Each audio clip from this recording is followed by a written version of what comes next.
رات کے 3 بج رہے تھے۔ حوریہ بالاچ کے کمرے کے سامنے سے گزری تو اسے کھانسنے کی آواز آئی۔ اس نے دروازے کی اوٹ سے جھانک کر دیکھا تو بالاچ فرش پر نڈھال پڑا الٹیاں کر رہا تھا۔ شاید نشے کی زیادتی تھی۔ حوریہ نے ایک بے ساختہ سی مسکراہٹ کے ساتھ دیوار سے ٹیک لگائی اور طنزیہ لہجے میں بولی، ارے مبارک ہو بالاچ، آپ ماں بننے والے ہیں کیا؟ اتنی الٹیاں تو میری ہوتی ہیں۔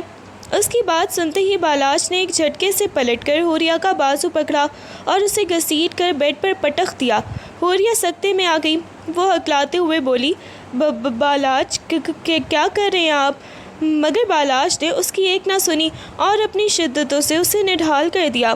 بالاچ کی سرخ آنکھوں میں غصے کی آگ تھی جو اس کے نشے کے ساتھ مل کر اسے وحشی بنا رہی تھی۔ حوریہ کی چیخیں اور اس کی التجا اس کے کانوں تک نہیں پہنچ رہی تھی۔ وہ اسے ایک کھلونا سمجھ کر اپنی انا کی تسکین کر رہا تھا۔ اس نے حوریہ کو دوبارہ بیڈ پر دھکیلا اور غصے سے دھاڑا، تمہیں بہت شوق ہے نا میری حالت کا مذاق اڑانے کا؟ اب دیکھو تم اس مذاق کی کیا قیمت چکاتی ہو۔ حوریہ کی آنکھوں سے آنسو بہہ رہے تھے۔ اس نے لرزتی ہوئی آواز میں کہا، بالاچ پلیز مجھے چھوڑ دیں، میں تو بس… لیکن بالاچ نے اس کی بات کاٹتے ہوئے اسے مزید تشدد کا نشانہ بنایا۔ کمرے میں حوریہ کی درد بھری سسکیاں گونج رہی تھیں، مگر بالاچ کا دل پتھر بن چکا تھا۔ اسے صرف اپنی نفرت اور غصے کا اظہار کرنا تھا، جس کا نشانہ حوریہ کا وجود بن رہا تھا۔ صبح سورج کی پہلی کرن کمرے میں داخل ہوئی تو بالاچ کی آنکھ کھلی۔ اس نے کراہتے ہوئے اپنے سر کو تھاما۔ رات کا نشہ اتر چکا تھا لیکن سر میں اب بھی درد کی لہریں اٹھ رہی تھیں۔ اس نے پہلو بدلنا چاہا تو بیڈ شیٹ پر پڑا گہرا سرخ داغ دیکھ کر اس کی نظریں جم گئیں۔ کمرہ ویران تھا، حوریہ وہاں نہیں تھی۔ بالاچ نے بیڈ شیٹ کے اس داغ کو چھوا اور اسے اپنی انگلیوں پر مسلتے ہوئے خود سے بڑبڑایا، یہ میں نے کیا کر دیا؟ اسے دھندلی سی یادیں آئیں کہ رات اس نے غصے میں اپنا ہوش کھو دیا تھا۔ وہ بیڈ سے اٹھا اور غصے سے چلاتے ہوئے بولا، حوریہ کہاں ہو تم؟ کمرے میں سناٹا تھا، صرف بیڈ شیٹ پر لگا ہوا خون اس کے وحشیانہ رویے کا خاموش گواہ بنا کھڑا تھا جو اس کی ضمیر کو ملامت کر رہا تھا۔ حوریہ نے خود کو اپنے کمرے میں مقفل کر رکھا تھا۔ اس کے ہاتھ لرز رہے تھے اور اس کی آنکھوں میں خوف کا ایک ایسا عکس تھا جو مٹ نہیں رہا تھا۔ وہ دیوار سے ٹیک لگائے فرش پر بیٹھی تھی، اپنے گھٹنوں کو بازوؤں میں لپیٹے ہوئے وہ خود سے ہی سرگوشی کر رہی تھی۔ یہ انسان ہے یا کوئی درندہ؟ میں نے تو صرف ایک مذاق کیا تھا، کیا اسی کی یہ سزا ہے؟ اس نے دروازے کی کنڈی کی طرف دیکھا جہاں سے بالاچ کے قدموں کی آہٹ آنے کا ڈر اسے اندر ہی اندر مار رہا تھا۔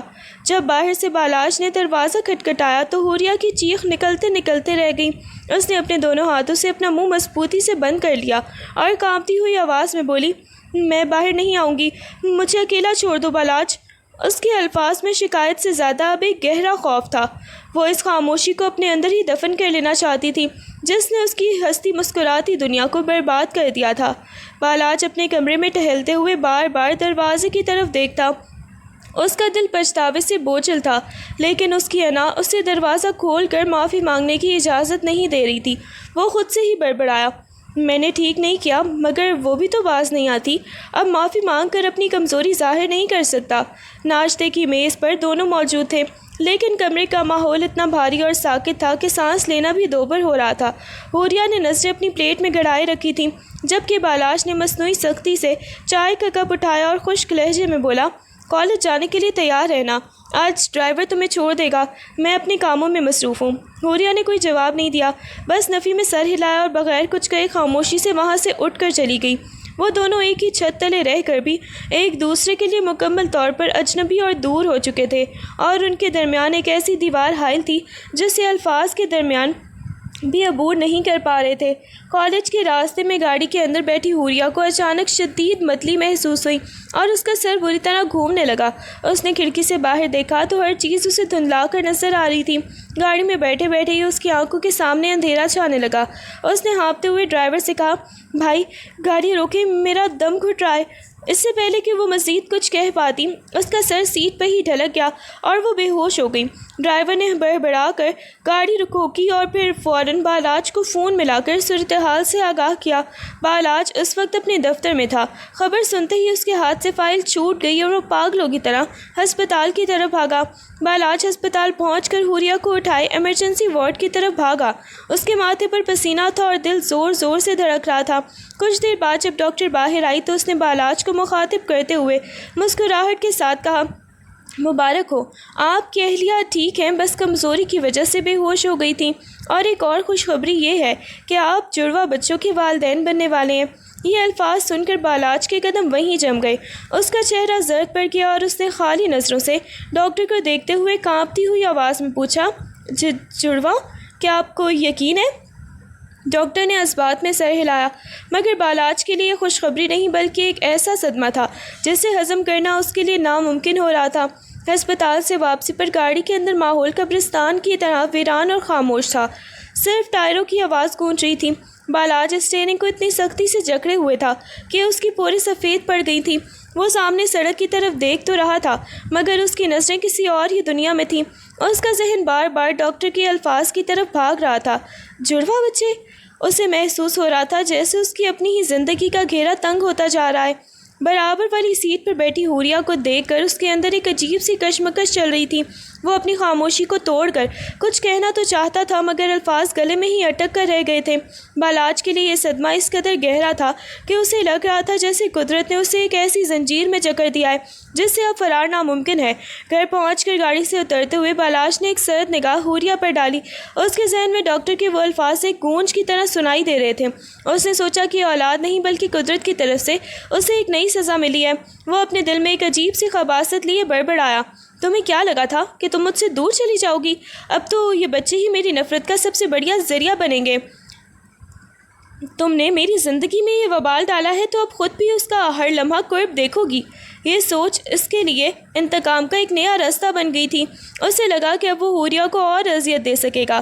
دوسری طرف حوریہ اپنے کمرے میں بستر پر نڈھال پڑی، اپنے پیٹ پر ہاتھ رکھ کے سسکیاں لے رہی تھی۔ اسے اپنے وجود میں پلتی ہوئی اس ننھی زندگی کا عجیب سا خوف محسوس ہو رہا تھا۔ وہ ڈر کر خود سے ہی مخاطب ہوئی، یا اللہ، یہ میں نے کیا سنا ہے؟ جس انسان کے ساتھ میں ہر لمحہ موت اور تشدد کے سائے میں جی رہی ہوں، اس کے بچے کو میں کیسے اس دنیا میں لاؤں گی؟ کیا یہ اس درندے کا سایہ ان معصوموں پر نہیں پڑے گا؟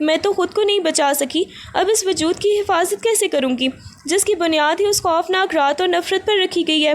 اسے ایسا لگ رہا تھا جیسے وہ ایک ایسے گہرے کنویں میں گر گئی ہے جہاں سے نکلنے کا کوئی راستہ نہیں، اور یہ آنے والی زندگی اس کے لیے کسی سزا سے کم نہیں تھی۔ اس دن کے بعد بالاج نے حوریہ کو مکمل طور پر اپنی زندگی سے نکال دیا۔ وہ نہ تو اس کے کمرے میں آتا اور نہ ہی کھانے کی میز پر اس سے کوئی بات کرتا۔ حوریہ کے لیے گھر کا ہر کونا ایک اجنبی جگہ بن چکا تھا۔ وہ اکثر سوچتی، کیا یہ وہی انسان ہے جو کل تک میرے وجود کو اپنے غصے سے کچل رہا تھا اور آج مجھے ایسے دیکھ رہا ہے جیسے میں اس کے وجود ہی نہیں رکھتی؟ لیکن بالاج کا یہ نظر انداز کرنا صرف ایک دکھاوا تھا۔ وہ دور سے ہی اندھیرے میں کھڑے ہو کر یا کمرے کے دروازے کی جھری سے حوریہ کی ہر حرکت پر نظر رکھتا تھا۔ جب حوریہ اکیلے میں بیٹھ کر روتی تو بالاج اپنے کمروں میں آ کر مٹھی بھینچے خود سے کہتا، رو لو حوریہ، جتنا رونا ہے رو لو، تمہاری یہ خاموشی مجھے سکون تو نہیں دے رہی مگر میں اس سے زیادہ اور کر بھی کیا سکتا ہوں۔ وہ اسے دیکھنا تو چاہتا تھا لیکن اپنی انا کے حصار میں قید ہو کر خود اس سے ہی میلوں دور کیے ہوئے تھا۔ گھر کا ماحول حوریہ کے لیے قید خانے سے کم نہ تھا جہاں ساس اور نندوں کی تلخ باتیں اس کے زخموں پر نمک چھڑکتی تھیں۔ ایک دن دوپہر کو جب حوریہ سستی اور پھر نکاہت کے عالم میں صوفے پر لیٹی ہوئی تھی تو اس کی ساس نے قریب آ کر طنزیہ لہجے میں کہا، دن بھر کمرے میں پڑی رہتی ہے، کیا یہ کام ہے اس کا؟ اور بالاج، اس نے تو جیسے اسے اپنی زندگی سے ہی نکال دیا ہے۔ حوریہ نے آنکھیں کھولیں جس میں درد کی ایک لہر تھی۔ وہ دبی ہوئی آواز میں بولی، امی، طبیعت ٹھیک نہیں رہتی، اس لیے لیٹی ہوئی ہوں۔ ساس نے ناک بھر میں چڑھا کر جواب دیا، سب بہانے ہیں، ایک بچہ کیا سنبھالنا ہے، تم نے تو ابھی سے ہمت ہار گئی ہو۔ سارا دن بالاج کو بھی پریشان کر رکھا ہے، اس کے چہرے پر تو کبھی خوشی نظر ہی نہیں آتی جب سے تمہاری یہ خبر آئی ہے۔ حوریہ کے دل میں ایک ٹیس سی اٹھی۔ وہ اپنی ماں کو یاد کر کے دل ہی دل میں بڑبڑائی، آج اگر میری ماں زندہ ہوتی تو کیا یہ لوگ میری حالت پر یوں ہنستے؟ میں یہاں اتنی اکیلی ہوں کہ اپنی چیخیں بھی خود ہی سنتی ہوں۔ وہ وہاں سے اٹھ کر اپنے کمرے کی طرف بھاگی۔ پیچھے سے آتی ہوئی طنزیہ آوازیں اس کے کانٹوں کی طرح ہی چبھ رہی تھیں۔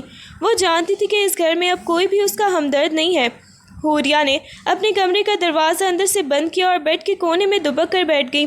اس نے الماری سے اپنی ماں کی ایک پرانی تصویر نکالی اور اسے اپنے سینے سے لگا لیا۔ آنکھوں سے آنسوؤں کی جھڑی لگ گئی اور وہ سسکیاں لیتے ہوئے لرزتی آواز میں بولی، امی آپ کہاں چلی گئیں؟ آپ کی بیٹی کو اس گھر میں کوئی سمجھنے والا نہیں۔ کاش آج آپ میرے پاس ہوتی تو میں آپ کے گلے لگ کر سارا بوجھ ہلکا کر لیتی۔ اس نے تصویر کے چہرے کو انگلیوں سے چھوا اور بڑبڑائی، دیکھیے نا امی، لوگ مجھے تانے دیتے ہیں اور بالاج وہ تو مجھے انسان بھی نہیں سمجھتا۔ مجھے اب اس زندگی سے ڈر لگتا ہے، میں کیسے ان بچوں کو اس نفرت بھرے گھر میں پالوں گی۔ وہ کافی دیر تک دھاڑے مار مار کر روتی رہی۔ کمرے کی خاموشی میں اس کی دبی دبی چیخیں اور ماں سے شکایتیں اس کے تنہا ہونے کا درد واضح کر رہی تھیں۔ اس نے روتے ہوئے تکیے پر سر رکھا اور خود سے مخاطب ہو کر بولی، شاید میری قسمت میں سکون لکھا ہی نہیں تھا، اب تو بس اللہ ہی میرا سہارا ہے۔ بالاج کہے کی گھٹن اور حوریہ کی خاموش موجودگی سے بھاگنے کے لیے دوبارہ نشے کی تاریک راہوں پر نکل پڑا۔ رات گئے جب وہ گھر لوٹا تو اس کے ساتھ گونجتی ہوئی کہکہے اور دوستوں کی ہنسی گھر کے سکون کو پامال کر دیتی۔ اپنے دوستوں کے سامنے وہ بناوٹی خوشی دکھاتا، مگر حوریہ کے کمرے کے سامنے سے گزرتے ہوئے اس کے قدم لڑکھڑا جاتے۔ ایک بار نشے کی حالت میں وہ آئینے کے سامنے کھڑا ہو کر خود سے ہی بڑبڑایا، سب کچھ ختم ہو گیا ہے، یہ گھر، یہ رشتہ اور اب یہ اولاد، مجھے اس سب سے دور جانا ہے۔ نشہ ہی ہے جو مجھے اس کرب سے بچاتا ہے۔ وہ اپنی جیب سے بوتل نکالتے ہوئے ہنسا اور بولا، حوریہ کو بھی یہی سزا ملے گی، وہ میری نفرت اور میرے نشے کی زندگی کا تماشا دیکھ کر روز مرے گی، اب یہی میری زندگی کا مقصد ہے۔ وہ نشے میں دھت ہو کر بیڈ پر گر جاتا، یہ جانے بغیر کہ اس کے کمرے کی دیوار کے اس پار حوریہ کس کرب سے گزر رہی ہے۔ باہر موسلا دھار بارش ہو رہی تھی اور آسمان پر بجلی کڑک رہی تھی۔ بالاج لڑکھڑاتے قدموں سے گھر میں داخل ہوا۔ اس کے کپڑے بھیگ چکے تھے اور وہ نشے میں دھت تھا۔ جیسے ہی وہ اپنے کمرے کی طرف جانے لگا، حوریہ کے کمرے سے آتی کراہنے کی آواز نے اس کے قدم روک لیے۔ اس نے دروازہ دھکیلا تو اندر کا منظر دیکھ کر اس کا نشہ کچھ حد تک کم ہو گیا تھا۔ حوریہ فرش پر بیٹھی، اس کا چہرہ درد سے نڈھال اور پسینے سے شرابور تھا۔ وہ پیٹ تھامے ہوئے کراہ رہی تھی، اوہ اللہ، یہ درد کیوں رک نہیں رہا؟ بالاج، کیا کوئی ہے یہاں؟ بالاج کو وہاں کھڑا دیکھ کر وہ ایک دم چپ ہو گئی۔ اس کی آنکھوں میں تکلیف کے ساتھ ساتھ خوف بھی تھا۔ وہ لرزتی ہوئی آواز میں بولی، بہت درد ہو رہا ہے، مجھے کچھ ہو رہا ہے۔ بالاج نے اپنی سرخ آنکھوں سے اسے گھورا اور بدمست لہجے میں بڑبڑایا، اب پھر سے ڈرامہ شروع ہو گیا تمہارا؟ کیا ہر وقت میری زندگی میں خلل ڈالنا ضروری ہے؟ حوریہ نے روتے ہوئے کہا، خدارا اس بار ڈرامہ نہیں ہے، سچ میں بہت تکلیف ہے، پلیز میری مدد کریں۔ بالاج نے لڑکھڑاتے ہوئے قدموں سے حوریہ کی طرف پیش قدمی کی اور فرش پر بیٹھ کر اس کا بازو جھٹکتے سے پکڑا۔ اس نے اپنے سرخ آنکھوں سے حوریہ کو گھورتے ہوئے غصیلے لہجے میں کہا، میں نے کہا نا چپ ہو جاؤ، کوئی ہسپتال نہیں جاؤ گی تم۔ کیا دنیا کو دکھانا ہے کہ میری بیوی اس حالت میں ہے؟ میں اپنی بے عزتی کروانے کے لیے تمہیں وہاں نہیں لے کر جاؤں گا۔ حوریہ درد کی شدت سے دوہری ہو رہی تھی۔ اس نے بے بسی سے بالاج کا کرتا تھامتے ہوئے رو کر التجا کی، بالاج، خدارا میری بات سمجھیں، یہ درد برداشت سے باہر ہے، اگر کچھ ہو گیا تو؟ اس کی بات ادھوری رہ گئی کیونکہ بالاج نے اسے ایک دم جھٹک کر الگ کر دیا۔ وہ پاگلوں کی طرح کمرے میں ٹہلنے لگا اور خود سے ہی بڑبڑایا، سب سنبھال لوں گا میں، کیا میں اتنا بھی نہیں کر سکتا؟ تم بس ڈرامہ کر رہی ہو تاکہ مجھے نیچا دکھا سکو، مگر میں تمہیں یہ موقع نہیں دوں گا۔ اس نے ایک گلاس پانی کا بھرا اور حوریہ کے منہ کے قریب لا کر سختی سے بولا، پی لو اسے، یہ سب ٹھیک ہو جائے گا۔ تمہیں ہسپتال لے کر جانے کا مطلب ہے کہ لوگوں کے سامنے میں اپنا تماشا بناؤں، اور میں یہ ہرگز نہیں ہونے دوں گا۔ حوریہ اس کے جنون کو دیکھ کر سہم گئی اور اسے سمجھ آ گیا کہ اس وقت اس کا شوہر نہیں بلکہ اس کی انا اور ضد بول رہی ہے۔ حوریہ نے ہمت جمع کر کے بالاج کو ایک زوردار دھکا دیا اور درد کے باوجود چیختے ہوئے بولی، آپ انسان ہیں یا پتھر؟ کیا آپ کو اپنی اولاد اور اپنی جان کی بھی کوئی قدر نہیں ہے؟ میری یہ حالت آپ کی وجہ سے ہے۔ آپ کی انا نے آپ کو اتنا اندھا کر دیا ہے کہ آپ کو میری یہ سسکیاں بھی سنائی نہیں دیتی۔ بالاج ایک قدم پیچھے ہٹا، اس کا چہرہ غصے سے تماچا کھائے ہوئے کی طرح سرخ ہو گیا تھا۔ وہ دھاڑا، میری انا؟ تم مجھے سبق سکھاؤ گی؟ تم نے ہی تو وہ رات شروع کی تھی، تم نے ہی تو مذاق اڑایا تھا، آج اسی مذاق کی سزا تم بھگت رہی ہو۔ حوریہ روتے ہوئے بولی، میں نے صرف ایک مذاق کیا تھا، کیا اس کی سزا یہ ہے کہ میں اپنی زندگی اور اپنی اولاد کو ہی داؤ پر لگا دوں؟ آپ مجھے ہسپتال لے کر جانے کے بجائے تماشا بنانے سے ڈر رہے ہیں۔ آپ کو لوگوں کی فکر ہے، میری نہیں۔ بالاج نے اپنی مٹھی دیوار پر دے ماری اور چلایا، مجھے کسی کی فکر نہیں، مجھے صرف تمہاری اس منافقت سے نفرت ہے جو تم نے اس گھر میں لا کر کھڑی کر دی ہے۔ تم نے میری زندگی برباد کر دی ہے، اور اب یہ اولاد اس تباہی کی نشانی ہے۔ میں تمہیں کہیں نہیں لے کر جاؤں گا، چاہے کچھ بھی ہو جائے۔ حوریہ نے اپنی آنکھوں سے آنسو صاف کیے اور لرزتی ہوئی آواز میں کہا، اگر مجھے کچھ ہو گیا تو آپ خود کو پر زندگی بھر بھی پچھتاوا ہی ہوگا۔ کیا آپ یہ بوجھ اٹھا پائیں گے؟ حوریہ درد سے نڈھال ہو کر فرش پر بیٹھ گئی۔ اس کی سانسیں اکھڑ رہی تھیں، مگر اس کے دل میں چھپا ہوا سوال اسے مزید تڑپا رہا تھا۔ اس نے لڑکھڑاتی ہوئی آواز میں بالاج کی طرف دیکھا، جس کے چہرے پر نفرت اور غصے کے ملے جلے تاثرات تھے، اور کانپتے ہوئے لبوں سے پوچھا، بالاج، کیا آپ کو اس اولاد سے نفرت ہے؟ کیا آپ نہیں چاہتے کہ یہ اس دنیا میں آئے؟ کیا آپ کو ان معصوموں سے بھی اتنی ہی کراہت ہے جتنی میرے وجود سے ہے؟ اس کے لہجے میں ایک عجیب سی مایوسی اور تڑپ تھی، جیسے وہ اب آخری بار یہ جاننا چاہتی ہو کہ کیا اس کے شوہر کے دل میں اس کی اولاد کے لیے ذرا بھی نرم گوشہ باقی ہے۔ اس نے روتے ہوئے مزید کہا، اگر آپ کو مجھ سے نفرت ہے تو الگ بات ہے، مگر یہ تو آپ کا بھی خون ہے، پھر یہ بے حسی کیوں؟ کیا ان کا اس دنیا میں آنا آپ کے لیے کوئی بوجھ ہے؟ اس کے الفاظ کمرے میں خاموشی سے گونجے، اور وہ بالاج کے جواب کا انتظار کرنے لگی، حالانکہ اسے ڈر تھا کہ اس کا جواب اس کے ٹوٹے ہوئے دل کو مزید ریزہ ریزہ کر دے گا۔ بالاج ایک پل کے لیے ساکت ہو گیا۔ اس کے چہرے کی سختی برقرار رہی، مگر اس کی آنکھوں میں ایک ایسا کرب تھا جسے وہ الفاظ میں بیان نہیں کر پا رہا تھا۔ اس نے حوریہ کی طرف ایک سرد بے رحم نظر ڈالی اور اپنی مٹھیوں کو زور سے بھینچتے ہوئے انتہائی کرخناک اور ٹھہرے ہوئے لہجے میں بولا، تم غلط سمجھ رہی ہو حوریہ، مجھے اس اولاد سے کوئی نفرت نہیں، اور نہ ہی ان معصوموں کو اس دنیا میں آنے سے روکنا چاہتا ہوں۔ میری نفرت تو صرف تم سے ہے، تمہارے اس وجود سے ہے جس نے میری زندگی کو ایک ایسے موڑ پر لا کھڑا کیا ہے جہاں اب واپسی کا کوئی بھی راستہ نہیں ہے۔ وہ تھوڑا سا قریب آیا، اس کی آواز میں ایک عجیب سی تلخی اور تھکن گھلی ہوئی تھی۔ مجھے تمہارے وجود سے نفرت ہے، اس میں پلنے والی زندگی سے نہیں۔ یہ بچے تو میری وہ امید ہیں جو شاید میری زندگی کے اس تاریکی میں کوئی روشنی بن سکیں گے، لیکن تمہاری موجودگی مجھے ہمیشہ اس واقعے کی یاد دلاتی ہے جس نے مجھے ہی بدل کر رکھ دیا۔ اس کا لہجہ اب چیخنے سے بدل کر ایک گہری درد بھری سرگوشی میں تبدیل ہو گیا تھا۔ میں تمہیں نہیں چاہتا، مگر شاید مجھے ان بچوں کی ضرورت ہے، شاید یہی وہ واحد چیز ہے جو میرے ٹوٹے ہوئے غرور کو سہارا دے سکے۔ تم بس ایک ذریعہ ہو، اس سے زیادہ کچھ نہیں۔ حوریہ یہ سن کر ایک دم سے ساکت ہو گئی۔ اسے بالاج کی اس بات میں ایک ایسی حقیقت نظر آئی جو اسے نفرت سے زیادہ خوفزدہ کر رہی تھی۔ وہ سمجھ گئی تھی کہ بالاج کے نزدیک اب اس کی اپنی کوئی بھی حیثیت نہیں رہی۔ وہ صرف ان بچوں کی ماں ہے، ایک ایسی ماں جس سے وہ نفرت تو کرتا ہے، مگر شاید اب ان بچوں کی خاطر برداشت کرنے پر مجبور ہے۔ اس نے ٹھنڈی سانس بھر کر آنکھیں موند لیں، کیونکہ اب اسے احساس ہو گیا تھا کہ ان کے درمیان محبت کی جگہ صرف ایک مجبوری کا رشتہ باقی رہ گیا ہے۔ حمل کے تیسرے مہینے میں داخل ہوتے ہی حوریہ کی طبیعت میں کافی تبدیلیاں آنے لگیں۔ ایک رات جب وہ بیڈ پر نیم دراز تھی اور شدید کمزوری محسوس کر رہی تھی، بالاج کمرے میں داخل ہوا۔ وہ ابھی بھی اس سے دوری بنائے رکھتا تھا، لیکن اس کی آنکھیں اب حوریہ کی ہر ضرورت پر ٹکی تھیں۔ اس نے دیکھا کہ حوریہ نے دوائی کی بوتل اٹھانے کی کوشش کی، مگر ہاتھ کانپنے کی وجہ سے وہ نیچے ہی گر گئی۔